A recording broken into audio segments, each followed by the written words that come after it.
जम्मू कश्मीर की गर्मियों की राजधानी श्रीनगर देश का एक प्रमुख पर्यटन स्थल है। यदि आप धरती का स्वर्ग अर्थात कश्मीर घूमने की योजना बना रहे हैं तो श्रीनगर कैसे पहुंचे, ये आपके सामने सबसे बड़ा सवाल होता है। श्रीनगर तक सीधी रेल सेवा नहीं है, यहाँ केवल सड़क और वायु मार्ग के जरिए ही पहुंचा जा सकता है। झेलम नदी के किनारे बसा श्रीनगर डल झील, खूबसूरत गार्डन और हाउस बोट के लिए प्रसिद्ध है। श्रीनगर में स्थित डल झील चारों ओर से मुगल गार्डन से घिरी है और इसमें हाउस बोट स्थित हैं तथा शिकारे चलते हैं। गौरतलब है कि श्रीनगर सड़क मार्ग के जरिए पूरे देश से जुड़ा हुआ है। श्रीनगर बस के जरिए आसानी से पहुंचा जा सकता है। श्रीनगर तक दिल्ली, पंजाब, हरियाणा आदि कई शहरों से सीधी बस सेवा है।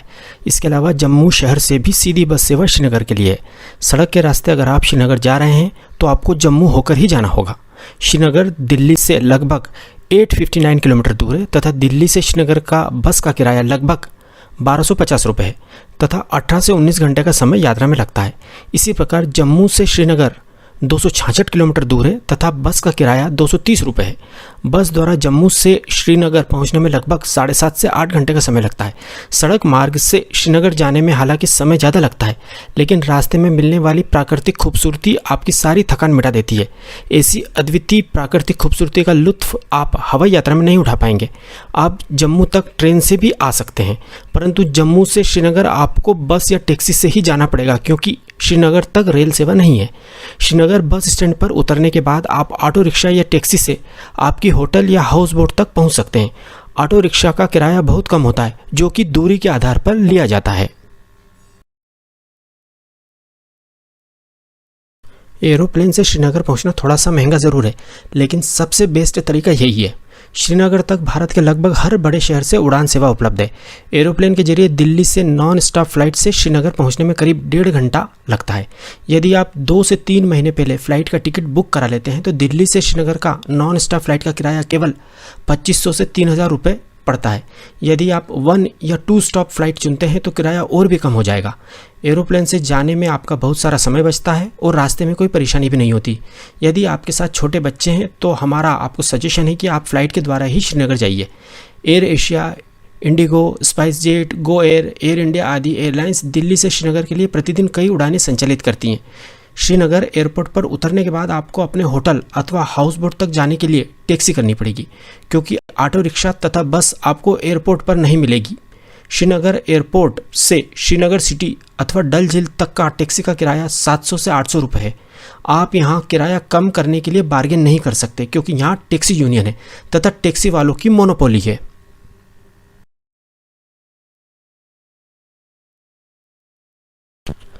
शायद ही कोई ऐसा पर्यटक होगा जो श्रीनगर की डल झील के हाउस बोट में कुछ समय न बिताना चाहे। आप हाउस बोट को 1 दिन के लिए ऑनलाइन बुक कर सकते हैं अथवा श्रीनगर पहुंचने के बाद आप डल झील पर जाकर सीधे हाउस बोट बुक कर सकते हैं। हाउस बोट का 1 दिन का किराया 700 रुपये से लेकर 2000 रुपये तक होता है। कुछ लग्जरी हाउस बोट का 1 दिन का किराया 5000 रुपये तक भी होता है। आप अपने बजट के अनुसार हाउस बोट चुन सकते हैं।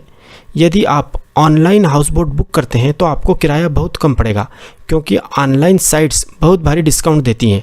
आप श्रीनगर में पहले दिन होटल की बजाय हाउस बोट ही बुक करें। हाउस बोट पर आपको ब्रेकफास्ट, लंच तथा डिनर की भी सुविधा मिलेगी, परंतु आप हाउस बोट पर केवल ब्रेकफास्ट का ही पैकेज लें क्योंकि हाउस बोट का खाना ज़्यादा अच्छा तथा हाइजीनिक नहीं होता है। डल झील के किनारे कई अच्छे वेज तथा नॉन वेज रेस्टोरेंट हैं। आप हाउस बोट की बजाय वहां लंच या डिनर करें। हाउस बोट पर चेक इन करने के बाद आप हाउस बोट पर चाय अथवा कॉफ़ी के साथ डल झील को निहार सकते हैं तथा हाउस बोट पर घूम सकते हैं। शाम को आप डल लेक में शिकारा राइड का आनंद ले सकते हैं। शिकारा छोटी नाव के समान होते हैं। 1 घंटे की शिकारा राइड की कॉस्ट 550 रुपये होती है। यदि आप 2 घंटे शिकारे पर घूमते हैं तो कॉस्ट 800 रुपये होती है। यह कॉस्ट पूरे शिकारे की होती है। एक शिकारे पर अधिकतम 4 लोग बैठ सकते हैं तथा यदि आप 4 से ज़्यादा सदस्य हैं तो आपको 2 शिकारे किराए पर लेने होंगे। शिकारा आपको हाउस बोट से पिक करेंगे तथा वापस आपके हाउस बोट पर ही ड्रॉप करेंगे। इसमें कोई दो मत नहीं है कि शिकारा पर डल झील की सैर आपको पूरे जीवन भर याद रहेगी। आप हाउस बोट के अलावा शिकारा राइड डल झील के किनारे से भी ले सकते हैं। सैकड़ों शिकारे टूरिस्ट के इंतज़ार में डल झील के किनारे पर खड़े रहते हैं। शिकारा राइड के बाद आप राधा की रसोई अथवा विशाल वैष्णो भोजनालय पर डिनर कर सकते हैं।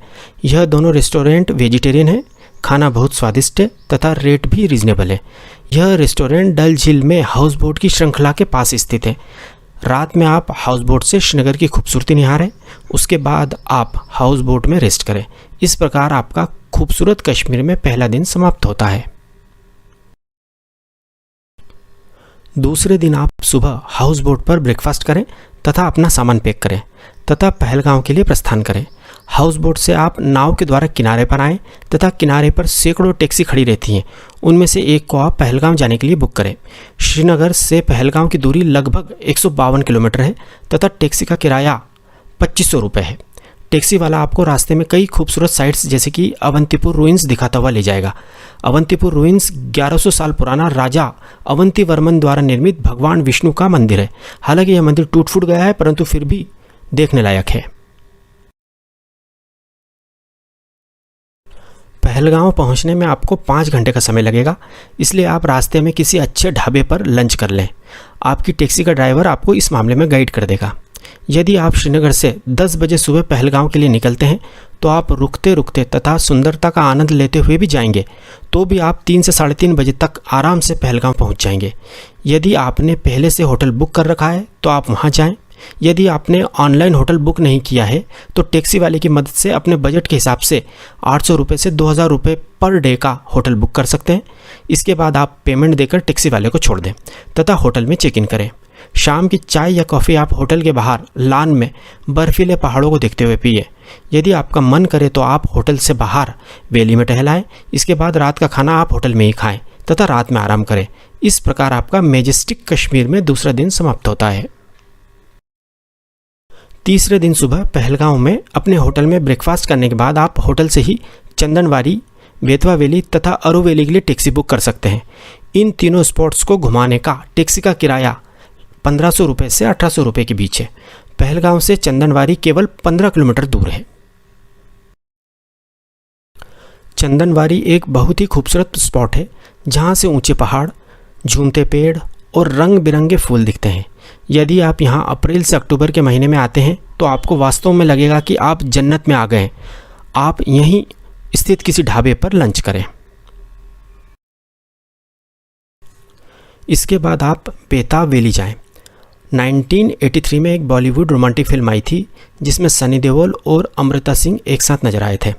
उस फिल्म की शूटिंग इसी घाटी में हुई थी। इस फिल्म के नाम पर ही इस घाटी का नाम बेताब वैली रखा गया है। नर्म घास के मैदान और हसीन पहाड़ियों से घिरी यह घाटी पहलगांव और चंदनवाड़ी के बीच स्थित है, जहां से एक मार्ग अमरनाथ मंदिर को भी जाता है। यह एक खूबसूरत और बेहद आकर्षक घाटी है जो हरे भरे घास के मैदान और बर्फीली चोटियों से घिरी हुई है। चंदनवाड़ी से लौटते समय आप बेताब वैली में घूमें।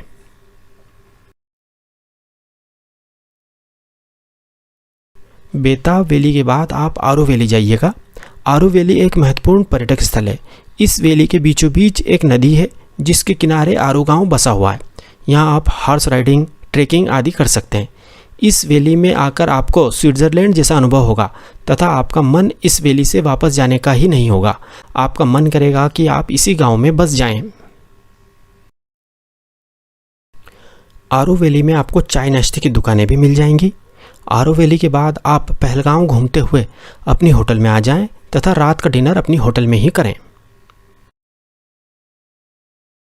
चौथे दिन आप होटल में ब्रेकफास्ट करके गुलमर्ग के लिए निकलें। पहलगांव से गुलमर्ग की दूरी 140 किलोमीटर है तथा पहलगांव से गुलमर्ग पहुंचने में 4 से 4.5 घंटे का समय लगता है। आपको आपकी होटल से ही गुलमर्ग के लिए टैक्सी मिल जाएगी। होटल वाले तत्काल टैक्सी बुला देते हैं। टैक्सी का किराया 2500 से 3000 रुपये के बीच होता है। आप बार्गेन करके टैक्सी का किराया कम भी करा सकते हैं। यदि आप सुबह 10 बजे भी पहलगांव से गुलमर्ग के लिए निकलते हैं तो आप 2:30 बजे तक गुलमर्ग पहुंच जाएंगे। आप चाहें तो रास्ते में लंच भी कर सकते हैं या आप गुलमर्ग पहुंचकर अपनी होटल में लंच कर सकते हैं। यदि आपने गुलमर्ग के लिए ऑनलाइन होटल बुक की है तो वह आपको बहुत सस्ती पड़ेगी, परंतु गुलमर्ग पहुंचकर यदि आप होटल सर्च करते हैं तो होटल वाले बहुत ज़्यादा रेट बताएंगे, जो 3,000 से 4,000 रुपये तक भी हो सकता है, जबकि ऑनलाइन बुक करने पर उसी होटल में आपको 1,500 रुपये में रूम मिल जाएगा। पूरे कश्मीर में सबसे ज़्यादा महंगे होटल गुलमर्ग में ही है, इसलिए यहाँ के होटल ऑनलाइन ही बुक करें, अन्यथा ये होटल वाले आपको लूट लेंगे। गुलमर्ग में होटल में चेक इन करने के बाद आप होटल के बाहर प्रकृति की गोद में चाय नाश्ते का आनंद लें तथा कुछ देर होटल के बाहर पैदल ही गुलमर्ग घुमाएं। रात में होटल में डिनर करके सो जाएं। इस प्रकार आपका कश्मीर में चौथा दिन समाप्त होता है। अगले दिन अर्थात 5वें दिन आप अपने होटल में ब्रेकफास्ट करने के बाद केबल कार राइड के लिए जाएं, जिसे कश्मीर में गंडोला राइड कहते हैं। आप पोनी अर्थात घोड़े पर बैठकर गंडोला राइड के टिकट काउंटर अर्थात स्टार्टिंग पॉइंट तक भी जा सकते हैं। आप गंडोला स्टार्टिंग पॉइंट तक अपने होटल से पैदल भी जा सकते हैं। यहाँ केवल 20 मिनट में पैदल पहुँचा जा सकता है। आप अपने बच्चों को घोड़ों पर बिठा सकते हैं। यहाँ पर आपको टैक्सी करने की कतई ज़रूरत नहीं है। गंडोला राइड के 2 फेज़ होते हैं। पहला फेज़ गुलमर्ग से कुंगदूर का होता है, इसका किराया 740 रुपये है। सेकेंड फेज़ कुंगदूर से अपर वाथ तक का होता है, इसका किराया 950 रुपये होता है। यह किराया आने तथा जाने दोनों ओर का मिलाकर होता है। यहाँ कुल 100 केबल कार है। एक केबल कार 6 लोगों को ले जाती है। केबल कार पहले फेज़ में अर्थात कुंगदूर तक 2600 मीटर की ऊंचाई तक ले जाती है। इसमें 9 मिनट का समय लगता है। यदि आप सेकेंड फेज़ अर्थात अपर वात तक जाना चाहते हैं तो केबल कार आपको 3747 मीटर तक ऊपर ले जाती है। यहाँ पहुँचने में लगभग 12 मिनट लगते हैं। गंडोला राइड से फेज़ 1 या फेज़ 2 पर उतरकर स्नो एक्टिविटीज़ को एंजॉय किया जा सकता है। अब पर्यटकों के मन में यह सवाल उठता है कि फ़ेज़ 1 पर जाएं या फ़ेज़ 2 पर। यदि आप अप्रैल, मई तथा जून में गुलमर्ग आते हैं तो ही आपको फ़ेज़ 2 तक जाना चाहिए, क्योंकि इन 3 महीनों में फ़ेज़ 2 पर ही बर्फ़ मिलती है तथा वहीं पर स्नो एक्टिविटीज़ जैसे स्कीइंग, स्नो बाइकिंग आदि होती हैं। इन 3 महीनों में फ़ेज़ 1 पर बर्फ़ नहीं मिलती है। अन्य सभी महीनों में फ़ेज़ 1 तक ही जाना चाहिए, क्योंकि सारी स्नो एक्टिविटीज़ फ़ेज़ 1 पर ही होती हैं, फ़ेज़ 2 पर नहीं। कुंगदूर अथवा अपरवाथ में स्नो एक्टिविटीज़ करने के बाद आप गंडोला से वापस गुलमर्ग आ जाएं। रात का खाना आप अपने होटल में ही खाएं तथा आराम करें, क्योंकि आप स्नो एक्टिविटीज़ के बाद बहुत ज़्यादा थक जाएंगे। एक महत्वपूर्ण बात, गुलमर्ग अपनी स्नो एक्टिविटीज़ के लिए देश भर में फेमस है। यदि आप अप्रैल, मई तथा जून में कश्मीर घूमने का प्लान बना रहे हैं तो आपको स्नो केवल गुलमर्ग में ही मिलेगा तथा वह भी कुंगदूर अथवा अपरवाथ में। अन्य जगह पर बर्फ़ पहाड़ों पर रहती है जहां जाना संभव नहीं है। केवल गुलमर्ग में ही आप गर्मियों में बर्फ़ को हाथ से छू सकते हैं। छठे दिन आप गुलमर्ग से श्रीनगर के लिए प्रस्थान करें। गुलमर्ग में आप होटल में ब्रेकफास्ट करने के बाद होटल से ही टैक्सी बुक करें। गुलमर्ग से श्रीनगर की दूरी केवल 50 किलोमीटर है तथा टैक्सी का किराया 1500 से 1800 रुपये के बीच है तथा गुलमर्ग से श्रीनगर पहुंचने में 1.5 से 2 घंटे का समय लगता है। श्रीनगर पहुंचकर आप होटल बुक करें। श्रीनगर में होटल का किराया कम होता है, जो 1000 से 1500 रुपये के बीच होता है। यदि आपने ऑनलाइन होटल बुक कर रखी है तो आपका होटल बुकिंग का समय बचेगा। श्रीनगर में होटल 2 दिन के लिए बुक करें। होटल में चेक इन करने के बाद आप टैक्सी बुक कर सकते हैं या ऑटो रिक्शा से श्रीनगर लोकल साइट सीन कर सकते हैं। यदि ट्यूलिप गार्डन खुला हो तो उसे अवश्य देखने जाइएगा। यह गार्डन अप्रैल में केवल 20 से 25 दिन के लिए ही खुला रहता है, क्योंकि ट्यूलिप फ्लावर साल में केवल 20-25 दिन ही खिलते हैं। इसके बाद आप श्रीनगर में चश्मे-शाही, निशांत बाग तथा शालीमार बाग घूम सकते हैं। इन तीनों बागों को ही सम्मिलित रूप से मुगल गार्डन्स कहा जाता है और ये तीनों बाग डल झील के किनारे ही स्थित हैं। इसके बाद आप श्रीनगर में डल लेक के किनारे स्थित किसी अच्छे रेस्टोरेंट में लंच कर सकते हैं। लंच के बाद आप शंकराचार्य टेम्पल देखने जाएं। लौटते समय आप श्रीनगर का हार्ट कहलाने वाला लाल चौक देखें तथा यदि आप शॉपिंग करना चाहें तो लाल चौक पर आप यह कर सकते हैं। इस चौक पर कभी कभी शुक्रवार के दिन पत्थरबाजी भी हो जाती है। यदि ऐसी स्थिति हो तो आप लाल चौक को देखना स्थगित भी कर सकते हैं। बाकी पूरा कश्मीर पर्यटकों के लिए पूरी तरह सुरक्षित है। इसके बाद आप डिनर करके रात में अपने होटल में विश्राम करें। अगले दिन अर्थात 7वें दिन आप जल्दी ब्रेकफास्ट कर लें तथा टैक्सी बुक करके सोनमर्ग के लिए निकलें। सोनमर्ग श्रीनगर से 81 किलोमीटर दूर है तथा सोनमर्ग पहुंचने में 3 घंटे का समय लगता है। श्रीनगर से सोनमर्ग जाने तथा वापस आने का टैक्सी का अधिकतम किराया 2500 रुपये होता है। सोनमर्ग के लिए आप सुबह 8 बजे तक निकल जाएं ताकि आप सोनमर्ग 11 बजे तक पहुंच जाएं। सोनमर्ग को मिडोज ऑफ गोल्ड अर्थात सोने की घास वाली जगह कहते हैं। सोनमर्ग में आप पोनी राइड का आनंद उठाएं। सोनमर्ग में ही आप लंच करें। सोनमर्ग में घूमने के लिए 5 से 6 घंटे का समय काफ़ी होता है। आप सोनमर्ग से वापस श्रीनगर के लिए शाम को 4 बजे निकल जाएं ताकि आप अंधेरा होने से पहले श्रीनगर वापस आ जाएं।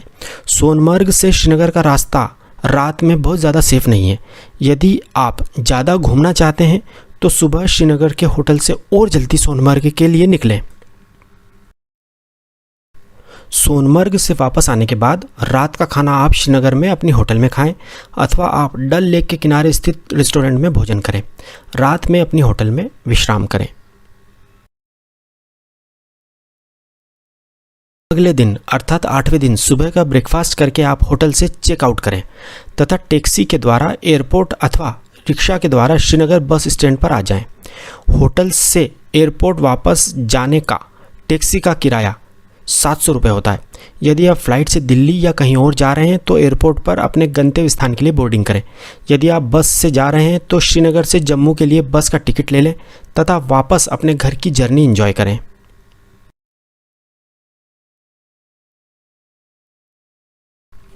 अब हम 8 दिन की इस कश्मीर यात्रा के कुल खर्च पर बात करते हैं।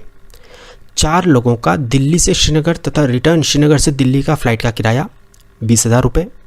4 लोगों का 8 दिन का टैक्सी का कुल किराया 14,000 रुपये। 4 लोगों का 8 दिन का होटल तथा हाउस बोट का किराया 14,000 रुपये। 4 लोगों का 8 दिन का भोजन का खर्च 14,000 रुपये। 4 लोगों का 8 दिन का साइट सीइंग तथा एक्टिविटी का खर्च 10,000 रुपये। 4 लोगों का कश्मीर में 8 दिन का अधिकतम कुल खर्च 72,000 रुपये। इसे हम 4 से भाग देते हैं तो प्रति व्यक्ति अधिकतम कुल खर्च 18,000 रुपये आता है। इस प्रकार आप केवल 18,000 रुपये में शानदार तरीके से फ़्लाइट को शामिल करते हुए कश्मीर घूम सकते हैं। यदि आप फ़्लाइट की जगह बस से कश्मीर आते हैं तो प्रति व्यक्ति खर्च घटकर केवल 15,000 रुपये ही होगा। यदि आप ऑनलाइन होटल बुक कर लेते हैं तो होटल का खर्च 14,000 रुपये से घटकर केवल 9,000 रुपये ही आएगा। तो अब इंतज़ार मत कीजिए, जल्दी ही कश्मीर घूमने का प्लान बनाइए और अधिक जानकारी के लिए हमें मैसेज करें। यदि आपको हमारी जानकारी सही तथा उपयोगी लगी हो तो हमारे चैनल एक्सप्लोर इंडिया विद विकास को सब्सक्राइब ज़रूर कीजिएगा। Thank you.